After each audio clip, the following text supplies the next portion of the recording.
Temperature देखकर आजकल लगता है कि इस दफ़ा गर्मी खूब आसमानों को छूने वाली है। टेम्परेचर बहुत ज़्यादा हाई जा रहा है।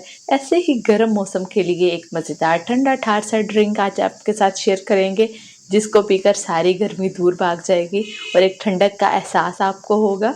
अस्सलामु अलैकुम and welcome back to Seven Flavours. आज हम बनाने जा रहे हैं रबड़ी दूध, जिसको बनाना बहुत ही आसान है। क्रंची सा बादामों का फ्लेवर इसमें होगा और इसका टेस्ट बहुत ही माइंड ब्लोइंग होता है। तो आप इस रेसिपी को ज़रूर ट्राई कीजिएगा।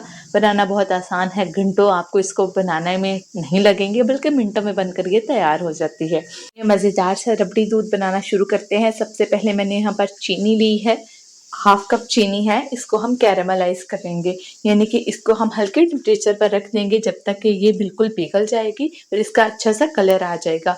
फ्लेम इसमें आप लो ही रखिएगा।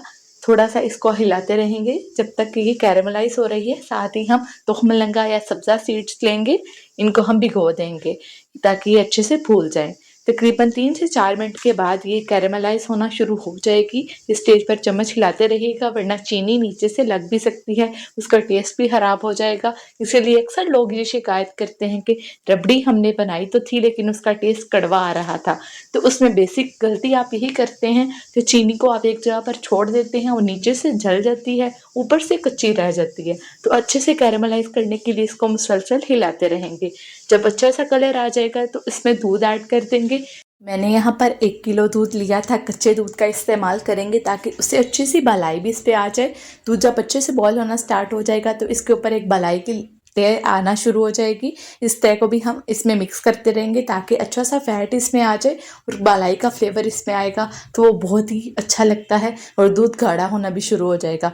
5 से 7 मिनट तक आपने इसको मीडियम फ्लेम पर पकाते रहना है। इसी तरह दूध जब बॉयल होगा तो ये गाढ़ा होता जाएगा। ये रबड़ी दूध का टेस्ट बिल्कुल वैसा ही मिलता है जैसा आप बाज़ार से लाते हैं, तो इसको आप ज़रूर ट्राई कीजिएगा। अच्छा, इसमें एक अच्छे से फ्लेवर के लिए मैं यहाँ पर वनीला कस्टर्ड लूँगी 1 टेबल स्पून। इस पर हम हाफ कप दूध ऐड करेंगे। इसको अच्छे से मिक्स कर लेंगे ताकि कोई भी लम्प्स वगैरह इसमें ना रहें। इसको हम दूध में ऐड करेंगे। इससे एक तो वनीला का अच्छा सा फ्लेवर आ जाएगा और साथ ही जैसे बाज़ार से आप लाते हैं रबड़ी दूध, उसका एक फ्लेवर भी इसमें आ जाएगा, थिकनेस भी उसी से इसमें होगी। अच्छा जी, यहाँ पर आप देख सकते हैं दूध काफ़ी हद तक रिड्यूस हो चुका है अमाउंट में। अब यहाँ पर हम इलायची पाउडर ऐड कर देंगे। 3 अदद इलायचियाँ लेंगे, इनके हम जो सीड्स हैं उनको निकाल कर पीस कर इसमें ऐड करेंगे। उनसे बहुत अच्छी खुशबू इसमें आएगी। अगर आपको इलायची का फ्लेवर पसंद नहीं है तो आप इसको स्किप भी कर सकते हैं। इसके बाद दूध में हम जो कस्टर्ड पाउडर हमने मिक्स किया था वो ऐड कर देंगे। इसके बाद आप चम्मच मुसलसल हिलाते रहिएगा, क्योंकि कस्टर्ड के लम्प्स बहुत आसानी से बनने लग जाते हैं। इसलिए ये ज़रूरी है कि हम चम्मच मुसलसल इसमें हिलाते रहें ताकि लम्प्स वगैरह ना बने और ये बिल्कुल इवन हो और स्मूथ सा इसका टेक्सचर रहे। अब कस्टर्ड को हम तब तक पकाएंगे जब तक इसका कच्चापन दूर हो जाए। तकरीबन इसमें 4 से 5 मिनट हम इसको पकाएंगे। मीडियम फ्लेम ही रखिएगा ताकि ये अच्छे से पकता रहे। स्टेज पर आप देखेंगे कि दूध गाढ़ा होना शुरू हो चुका है। अब एक इसमें मैजिकल इंग्रेडिएंट हम ऐड करेंगे, उससे ही सारा फ्लेवर इसका एनहांस होगा। तो मैं यहाँ पर कंडेंस मिल्क ले रही हूँ, 1 कैन है, इसका 3rd पोर्शन हम इसमें ऐड कर देंगे। अगर आप ये ऐड नहीं कर सकते तो आप इसकी जगह पाउडर मिल्क जो है वो ऐड कर सकते हैं। 50 का एवरीडे का एक साशे होता है, जो आप वो 2 साशे इसमें ऐड कर दें, या नीडो आप ऐड कर सकते हैं, उनसे भी बहुत अच्छा फ्लेवर आ जाएगा। और अगर आप इन दोनों को स्किप करें तो आप उस स्टेज में खोया ऐड कर सकते हैं, लेकिन इन तीनों में से एक इंग्रेडिएंट ज़रूर ही ऐड कीजिएगा, उन्हीं से अच्छा फ्लेवर आएगा। बहुत सी रेसिपीज़ आपने देखी होंगी सिंपली कैरामलाइज दूध में वैसा टेस्ट बिल्कुल नहीं आता जैसा कि आप इसमें कोई इंग्रेडिएंट ये ऐड करेंगे तो उससे आएगा। इसके लिए आपके पास 3 चॉइसेस हैं। आप मिल्क पाउडर ऐड कर सकते हैं, कंडेंस मिल्क ऐड कर सकते हैं, या आप खोया ऐड कर सकते हैं। जो आपको ईजीली अवेलेबल हो वो आप ऐड कर दीजिएगा।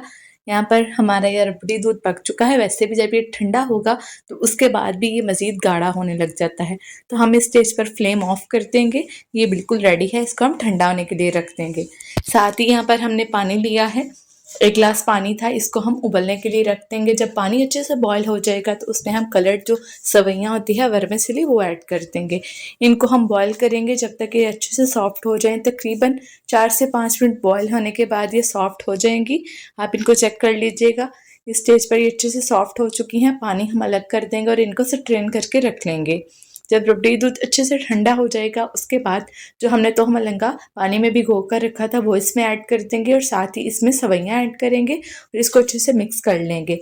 इस रेसिपी में आप होममेड सवैयाँ भी बना सकते हैं, उनको बनाना काफ़ी टाइम टेकिंग होगा तो आप रेडीमेड ये बनाकर भी यूज़ कीजिएगा, इनसे भी अच्छा फ्लेवर आ जाएगा।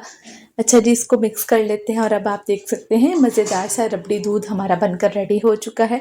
इसमें हम आइस क्यूब्स ऐड करेंगे और उसके बाद इसको हम सर्व कर लेते हैं। आप देख सकते हैं माशाल्लाह कितनी अच्छी थिकनेस भी इसमें आई है और इसका फ्लेवर भी बहुत अच्छा होगा।